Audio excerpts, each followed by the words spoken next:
키워드로 세상 보는 눈을 키워보는 키워드 경제 시간입니다. 오늘도 남국민 작가와 함께합니다. 어서 오세요. 안녕하세요. 오늘 키워드는 노화네요. 건강 얘기인가요? 아닙니다. 제가 뭐 이런저런 주제로 많이 말씀을 드렸지만 네. 의사 선생님들의 분야까지 넘보는 건 아니고요. 오늘 다루는 노화는 조금 다른 노화를 가져온 건데요. 사실 사람이 아니라 도시의 노화라는 문제에 대해서 얘기해 보려고 합니다. 그러니까 사람이나 뭐 동물, 생명은 당연히 노화를 겪잖아요. 그런데 사실 도시도 하나의 생명체처럼 노화를 겪거든요. 그러니까 우리가 지금까지 항상 성장하고 발전하는 모습만 보다 보니까 뭐 이런 도시는 항상 성장하고 더 나아진다 이렇게만 생각을 하는데 사실 이것도 일종의 생명체처럼 노화를 겪게 되거든요. 그리고 지금 우리나라의 많은 도시들이 그걸 겪고 있기 때문에 이 문제에 대해서 한번 경제적인 관점에서 한번 이야기해 보려고 합니다. 그렇죠. 이제 우리도 현대화된 도시를 갖춘 지가 거의 반세기 가까이 이제 돼가는 시점이니까 도시의 노화도 이제 한 번씩 본격적으로 생각해야 될 시점인 것 같은데, 자, 그런데 도시가 늙는다는 건 도대체 어떤 의미일까요? 그러니까 기본적으로 도시를 이루는 건 이제 집이잖아요. 집이라고 생각을 해보고 여기에 초점을 맞춰보면요. 우리도 한 사회에서 이제 65세 이상 인구의 비율이 몇 퍼센트인가 이걸 기준으로 뭐 고령 사회, 초고령화 사회 뭐 이런 걸 다 분류를 하잖아요. 네. 그리고 이것과 마찬가지로 집도 이런 나이가 있는 거예요. 보통 이제 이런 거를 고령화 비율을 따져볼 수가 있는데 보통 30년 정도 된 집이다 하면은 이거는 정말 오래된 집이다. 모두가 동의를 할 겁니다. 그래서 이걸 비중으로 이제 기준을 삼으려고 하는데 진행자께서는 우리나라의 도시에서 30년 이상 된 집이 한 몇 퍼센트 정도 될 것 같으세요? 30년 이상 된 집, 그래도 이제 꽤 우리도 시간이 지났으니까 반 이상 되실 거 아닐까요? 맞습니다. 어. 최근에 국토부에서 이걸 자료를 집계해서 발표를 했는데요. 예. 지난해 말 기준으로 전국에서 준공 후 이제 얼마 됐냐 따져봤더니 30년 이상 된 비율이 52%였습니다. 그러니까 우리나라에 있는 집 중에서 두 동 중에 하나는 30년 이상 된 굉장히 오래된 집이다라는 건데요. 네. 이거는 뭐 모든 아파트, 빌라, 단독주택 이런 걸 다 합쳐서 동 단위로 계산을 한 거고 이렇게 이제 30년이 넘은 게 238만 동이라고 해요. 네. 그러니까 굉장히 이 기준으로 봤을 땐 노화가 진행됐다 이렇게 볼 수가 있는 거죠. 제가 알기로 재건축 얘기가 나오는 게 통상적으로 20년 넘으면 나온다고 들었는데, 그런데 30년 이상 된 주택이 이렇게 많아요? 이게 대부분 어디에 있습니까? 이게 실제로 지역별로 굉장히 편차가 있거든요. 예. 그러니까 시도별로 보면 정말 심각하다, 어떤 지역은 정말 심하다라고 볼 수가 있는데요. 가장 높은 게 부산입니다. 부산은 전체의 68.7%, 그러니까 70%가 30년 이상 된 주택이다 이고요. 그 다음에 대구, 전남, 대전 등이 60%가 넘어요. 그러니까 우리가 고령화 얘기를 많이 하지만 특히 청년들이 이제 수도권으로 몰리면서 수도권은 좀 상대적으로 낫다. 근데 지방이 더 심각하다 이런 얘기를 하잖아요. 이렇게 도시의 노화도 상대적으로 지방이 더 심각한 상황이다. 이렇게 볼 수가 있는 건데요. 사실 이렇다고 해서 수도권이 심각하지 않은 건 아닌 게 이거 일종의 착시가 있는 게요.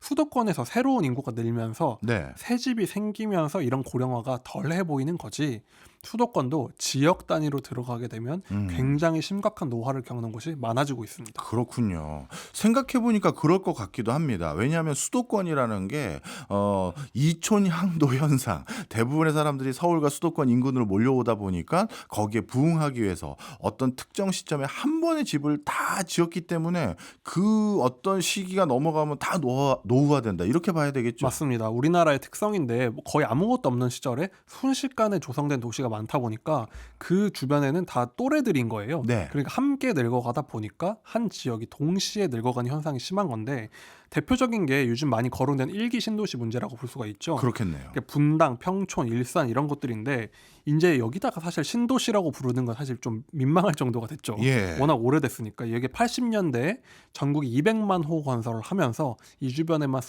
그러니까 수십만 호를 몇 년 사이에 지어버린 거예요.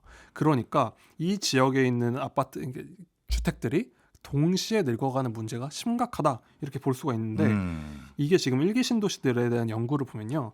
내후년이면 이곳의 노후화 비율이 한 90%를 넘을 것이다 라고 얘기를 해요. 그러니까 전체로 놓고 봐도 노화 문제는 심각한데 특정 지역, 그것도 수도권에서도 일부 지역으로 좁혀보면은 굉장히 이게 지역에서 심각한 문제가 되고 있다라고 볼 수가 있는 겁니다. 그렇군요. 하긴 정부에서도 일기 신도시 재건축 좀 하고 사람으로 치면 어떻게 보면 뭐라고 할까요? 회춘 프로그램 그쵸. 이런 걸 좀 가동하려고 노력하는 것 같은데. 그렇습니다. 사실 이렇게 도시가 낡으면 사람이 사는 거주 환경도 나빠지고 또 안전 문제까지 있다 보니까 이 문제 정말 심각한 문제가 될 수가 있거든요. 네. 그리고 정부에서 이 문제를 알다 보니까 동시에 이렇게 늙어가면 안 된다. 그러면 지금부터라도 말씀하신 회춘 프로그램을 좀 해야 된다. 그게 이제 재건축 재개발이 되는 건데 그래서 사실 최근에 1기 신도시 정비 선도지구 이것도 발표를 했어요. 여기 몇 곳을 꼽아서 여기는 좀 빨리빨리 진행을 시켜보자 이렇게 해보겠다고 하는데 사실 이렇게 재건축 재개발 하라고 등을 떠민다는 건 역설적으로 냅두면 잘 안 되기 때문이거든요. 그래서 이게 3반여구를 지정을 했는데도 잘 될지 모른다 얘기를 하고 있어요. 이게 이미 작년에도 1기 신도시 특별법이라고 해가지고 재건축 재개발 쉽게 하는 법까지 통과를 시켜놨는데도 지지부진한 거예요. 맞아요. 그러니까 지금 생각처럼 옛날에는 당연했던 이런 재건축 재개발이라는 회춘이 잘 이루어지지 않고 있고 그 말은 노화를 막기가 점점 더 어려워지고 있다라고 볼 수가 있는 거죠. 이게 좀 특이해요. 예전에는 재건축을 그 조합원들은 못해서 안달이었고 그렇죠. 오히려 정부는 어떻게든 못하게 하려는 눈치가 더 많았는데 요즘은 반대로 정부가 재건축 잘할 수 있게 저희가 편의사항 도와드리겠습니다. 이러고 있는 것 같은데 조합원들은 시큰둥하고 분위기 바뀌었죠. 그렇습니다. 이게 법까지 만들고 거기다가 선도지구까지 지정을 한다는 건 예. 이 등을 떠밀어서라도 해야 된다는 거잖아요. 이게 분위기가 바뀌었다. 이게 중요한 건데 우리는 지금까지 낡은 아파트면 당연히 조금 지나면 새 아파트가 된다. 이게 당연했어요. 그런데 마치 사회에서 젊은 사람이 태어나서 계속 사회가 젊게 유지되는 걸 당연하게 생각을 해온 거죠. 근데 이 인식이 요즘 깨졌잖아요. 그러니까 이 도시도 마찬가지인 게 이 말은 도시도 재생이 잘 안 되고 있다. 그 말은 이 고령화 가속이 점점 더 가속화되고 있다. 그 문제가 벌어지고 있다는 거예요. 가장 큰 문제가 일단 채산성 문제인데 예전에는 아파트들이 보통 5층 이런 게 많았어요. 저도 어렸을 때 산 아파트 생각해보면 5층짜리 아파트였거든요.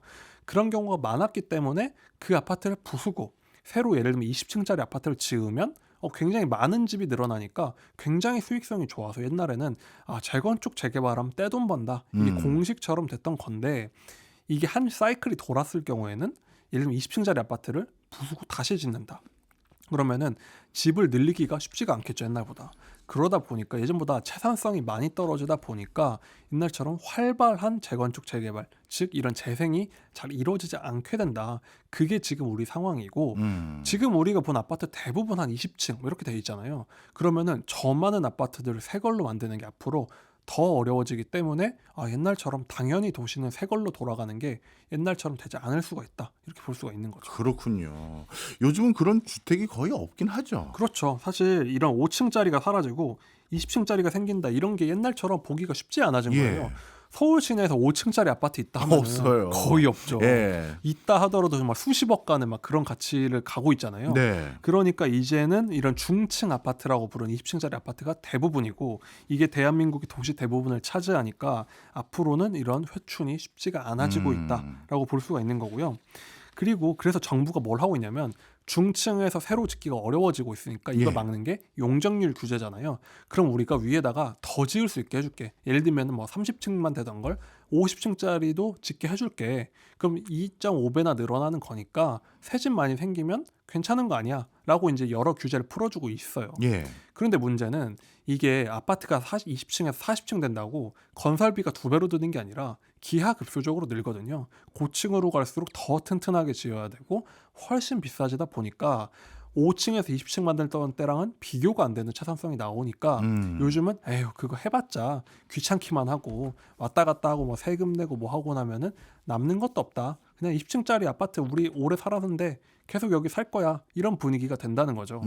그러다 보니까 자동적으로 되던 이 재생이 잘 이루어지지 않고 있다. 이렇게 볼 수가 있는 겁니다. 그렇네요. 뭐 이렇게 계속 살려는 분들의 나름대로의 상황은 이해가 되는 부분도 있습니다만 국가 전체적으로 보면 이런 지적도 있잖아요. 이 도심지 내에서 재건축을 통해서 새로운 집을 늘려갈 수 있는 기회가 자꾸 줄어드니 주택 공급이 부족해져서 집이 점점 비싸지는 거 아니냐 그런 지적도 있지 않습니까? 그렇죠. 이게 사실 도심지 같은 경우는 새로운 땅이 없잖아요. 거의. 예. 그렇기 때문에 도심에서 새로운 집을 태어나지 않는다는 건 다른 말로 집이 늘어나지 않는다는 말이랑 똑같거든요. 예. 그러니까 이 문제가 점점 심각해지고 기존의 입지를 차지한 집들의 중요성은 더 커져간다는 거예요. 사실 과거에는 고령화 시대가 오면 나이 든 사람은 자녀들도 출가시키고 뭐 이제 집에 짐도 적어도 되니까 넓은 집을 팔고 교외로 나가가지고 오히려 이런 사람들 집을 좀 줄여가면서 경제력도 좀 줄어들다 보니까 그런 순환이 이루어질 거다라는 생각이 있었어요. 예. 나이 들면 외곽으로 나가고 싶을 거다라는 생각을 했죠. 다들 그렇게 예측했죠. 그렇죠. 그런데 사실 이건 정말 통념에 그친 거였죠. 음. 고령화가 진행되면서 이게 런던이나 도쿄 같이 우리보다 먼저 고령화되거나 연구를 해보니까 도심이 점점 더 빠르게 늙어간다는 거예요. 예. 왜냐하면 오히려 노인들이 도시에 남고 청년들이 외곽으로 밀려난 현상이 더욱더 많아진다는 거죠. 네. 이게 사실 직관적으로도 이해가 되는 게 이사를 해보신 분들은 아실 거예요. 나이가 들수록 이사 가는 게 정말 스트레스가 커지거든요. 맞아요. 왜냐면 사람이 짐이 늘면 늘어져 줄지 않고 해보면은 출가시키고 나도 짐이 오히려 아이방이 또 짐칸으로 늘어나고 이런 경우가 많고 또 넓은 집 살던 사람이 좁혀가는 게 정말 힘들어지거든요. 네. 저도 체감하는 게 원룸에서 나올 때 차 한 대로 갔다가 네. 빌라에서 나올 때 차 두 대로 갔다가 혼자 사는데도 그렇게 되더라고요. 예. 그러니까 많은 연구를 봤을 땐 고령화가 되더라도 오히려 이런 이사 가는 이런 횟수나 이런 유동성이 떨어진다. 이게 정설이 되는 거예요. 예. 그 말은 오래 도시에 살아온 노인들은 도시를 어지간하면 잘 떠나지 않는다. 그 말은 새 집은 없는데 기존의 주인들이 떠나지 않는다는 말은 청년들은 외곽으로 밀려날 수밖에 없게 되고 네. 도심은 집도 나이가 들게 되고 거주자들의 나이도 더 나이가 들어가게 된다라고 볼 수가 있는 거죠. 네. 이렇게 인구 고령화가 돼서 이사 가기도 주저되고 그리고 재개발, 재건축도 어려워지고 그래서 도시가 노후화되면 결국은 청년들이 얻을 수 있는 집은 도시 밖에 있겠네요. 그렇습니다. 이게 도시 노화라는 문제가 참 중요한 문제가 그런 문제가 있는 건데요. 이게 우선 혁신이나 경제 활력에도 영향을 미친다는 게 중요한 문제입니다. 그러니까 경제의 관점에서 보면요. 가장 생산성이 높은 게 열심히 일을 한창 할 때인 청년들이라고 볼 수가 있잖아요. 근데 이들이 외곽으로 밀려난다는 건 당연히 통근 시간이 늘어나게 된다고 할 수 있고 통근 시간에는 생산성이 떨어질 수밖에 없겠죠. 그 말은 오히려 생산성이 높은 이들의 통근 시간이 늘어나면서 사회적으로 봤을 땐 효율성이 떨어지게 되고 오히려 도심지에 이제 직주 근접한 곳은 이제 은퇴하신 분들이 많다 보니까 총체적으로 봤을 땐 경제의 활력이 오히려 떨어지는 요소가 될 수 있다. 이 배치가 효율적이지, 그러니까 순전히 경제적으로 보면 효율성이 떨어진다라는 지적이 있고요. 네. 이게 또 다른 관점에서 이 문제를 우려하는 분들이 혁신에 대한 문제가 있습니다. 그러니까 요즘에는 워낙 산업 환경이 빨리 변하니까 뭐 IT, AI, 뭐 콘텐츠 이런 고부가 가치 산업이 굉장히 중요하잖아요. 근데 이런 산업의 공통점은 굉장히 이런 아이디어나 이런 지식을 갖고 있는 분들이 한 곳에 몰려서 서로 교류를 하면서 일종의 단지를 이뤄야지 거기서 새로운 게 막 쏟아져 나온다. 이게 정설로 굳어져 있거든요. 예. 그러니까 이런 사람들 한 곳에 모아놓는 게 중요한데 문제는 지금 같은 구도에서는 한창 이런 아이디어를 갖고 있고 일을 하는 사람들이 외곽에 다 흩어져 있고 이들이 몰려 있어야 되는 지역은 오히려 비어 있게 된다는 거예요. 그 지역이 가장 국가에서 중요한 수도나 핵심적인 도시들인 거죠. 네. 그러다 보니까 이런 연구가 있거든요. 인구 밀도가 2배로 늘어나면 예. 특허 출원 건수가 2배가 아니라 4배로 늘어난다는 얘기가 있어요. 아, 서로 시너지를 내는군요. 그렇죠. 그러니까 이게 제곱으로 늘어나는 건데 예. 거꾸로 말하면 인구 밀도, 그러니까 이런 젊은이들의 집적도가 떨어지면 국가 경제의 혁신성이 떨어지는 문제까지 이어진다는 거죠. 예. 그렇기 때문에 도시의 노화라는 게 이런 혁신 저하로까지 이어질 수 있다 아. 걱정하는 분들이 많습니다. 그렇군요. 자, 그렇다면 저출산도 도시와 어떤 관계가 있는지 좀 궁금한데요. 이게 저출산 문제랑도 이어지거든요. 최근에 노동연구원이 낸 보고서가 있는데 네. 통근 시간의 변화와 노동시장의 영향이라는 보고서예요. 여기서 연구를 해보니까 여자들 같은 경우에는 통근 시간과 자녀 수는 굉장히 밀접한 관련이 있다고 나왔어요. 네. 10살 이하인 자녀가 없는 여성은 통근 시간 69분 정도인데 자녀가 1명이면 61분, 자녀가 2명이면 59분으로 줄어든다는 거예요. 그러니까 자녀가 늘어날수록 통근 시간이 짧아진다. 이 말은 근데 이렇게 자녀가 많은 분들은 가까운 곳에 산다는 얘기일 수도 있지만 네. 거꾸로 말하면요. 통근 시간이 긴 사람들은 도저히 여러 자녀를 키우는 게 현실적으로 불가능하구나. 어렵다는 거죠. 아. 이게 근데 제가 주변에도 가정을 꾸린 분들에게 많이 얘기를 들어보면 예. 통근이 1시간이 넘어가고 나면은 네. 아이를 막 통학시키고 데려오고 하는 게 거의 불가능해진다. 예. 그래서 이거 직장 주변에 살지 않는 한 육아를 병행하는 게 너무너무 어렵다는 얘기를 많이 얘기하거든요. 네. 그 말은 지금처럼 통근 시간이 늘어난다는 게 출산의 관점에서도 아이를 키우기가 더 어려운 환경이 될 수밖에 없다는 거죠. 그렇더라고요. 지방에 사시는 분들 중에서 이런 소리를 하더라고요. 우리 지방에서 살고 있던 청년들이 지방을 떠나서 서울로 간 청년들이 있고 지방에 계속 체류하고 있는 청년으로 나눠지는데 서울로 간 친구들은 대부분 저출산이 돼버린대요. 그렇죠. 그런데 지방의 시단위, 군단위에서 계속 살기를 선택했던 친구들은 다자녀가 되는 게 거기는 약간 예전 모습의 삶의 정취가 있다 보니까 그 아이들을 같이 키우잖아요. 그렇죠. 공동 옆집 육아죠. 할머니한테도 잠깐 맡기기도 하고 그 차이가 딱 여기서도 통계로 드러나네요. 그렇죠. 이게 굉장히 중요한 게 사실 아이를 키우는 게 해보신 분들은 다 아시면 이게 혼자 부부끼리 하는 건 거의 불가능하거든요. 예. 근데 도심에 살수록 이제 통근 같은 거에도 많이 할애를 해야 되고 네. 말씀하신 대로 그렇게 이웃끼리 공동 육아하는 그런 네트워크도 없고 그런 경우가 많기 때문에 이 라이프 스타일의 차이가 결국은 그런 저출산으로도 이어질 수밖에 없다. 그런 부분이 좀 걱정이 되는 부분입니다. 말씀 듣고 보니까 이런 아이디어나 아니면 외국의 정책도 우리가 달리 해석해야 되는가 생각되는 게 해외 같은 경우 바로 밑에 있는 일본 같은 경우도 요즘 집 사면 집값에 얼마를 대출해 주냐면 100% 넘는 105인가 그쵸. 110%를 해줘요. 세금도 내야 되고 도배도 해야 된다는 그쵸. 거예요.